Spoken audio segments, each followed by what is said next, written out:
પરિણામ આજે લોકસભા ચૂંટણી 2024નું પરિણામ જાહેર થઈ રહ્યું છે। વડોદરા લોકસભા બેઠકમાં ભાજપે ડોક્ટર હેમાંગ જોશીને ટિકિટ આપી હતી અને કોંગ્રેસે જશપાલ પઢિયારને ટિકિટ આપી હતી। વડોદરા શહેર પોલિટેકનિક ખાતે ગણતરી ચાલી રહી છે ત્યારે ભાજપના પ્રમુખ ડોક્ટર વિજય શાહ, ગુજરાત વિધાનસભાના દંડક બાલકૃષ્ણ શુક્લ, નિલેશ રાઠોડ સાથે સ્થાનિક નગરસેવકો અને કાર્યકરો જોવા મળ્યા।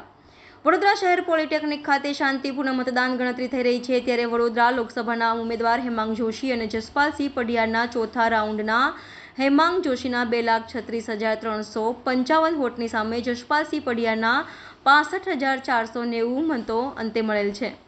ધર્મેન્દ્રસિંહ વાઘેલા 38,369 મત, કાળુભાઈ ગોહિલ 17,487 મત। વડોદરા લોકસભાના ઉમેદવાર ડૉક્ટર હેમાંગભાઈ જોશી 75,000 કરતાં પણ વધારે મતોથી કોંગ્રેસના ઉમેદવારથી જ્યારે આગળ જઈ રહ્યા છે ત્યારે આ સમગ્ર ઘટનાક્રમમાં મતદારોએ જેના પર વિશ્વાસ મૂક્યો એવા માનનીય મોદી સાહેબનો વડોદરાની સૌ જનતા તરફથી ખૂબ ખૂબ આભાર વ્યક્ત કરું છું। 10 વર્ષના શાસન દરમિયાનમાં જે પ્રકારના વિકાસના કામો થયા, જે પ્રકારે લોકો સુધી યોજનાઓ પહોંચી, મને એવું લાગે છે કે तीसरी बार मोदी सरकारना नारानी साथे साथे वडोदरामां गई वखतना अमारा सांसद रंजनबेन भट्ट करता पण वधारे मतोथी डॉक्टर हेमांगभाई जोशी जीती जाए ए प्रकारनो ट्रेंड अत्यारे देखाई रह्यो छे।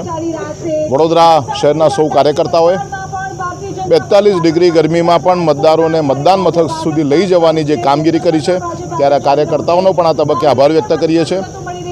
मतदारोए भारतीय जनता पार्टी पर विश्वास राख्यो अने मोटी संख्या में ज्यारे मत भारतीय जनता पार्टीना उम्मीदवारने आप्या छे त्यारे आ मतदारोनो पण आभार व्यक्त करीए छे। अने गुजरातना अमारा यशस्वी प्रदेशना अध्यक्ष पाटील साहेब जेमणे पेज समितिना मार्फते कार्यकर्ताओने काम करवा माटेनी एक नवी दिशा आपी छे त्यारे पाटील साहेब, गुजरातना माननीय मुख्यमंत्री श्री भूपेन्द्रभाई पटेल साहेब अने समग्र गुजरातना 26 लोकसभा सीट पर जेमनुं मार्गदर्शन मळ्युं छे एवा माननीय श्री अमितभाई शाह साहेबनो पण आ तबक्के आभार व्यक्त करीए छीए। वडोदरा लोकसभानी सीट ए परंपरागत रीते भाजपनी सीट छे।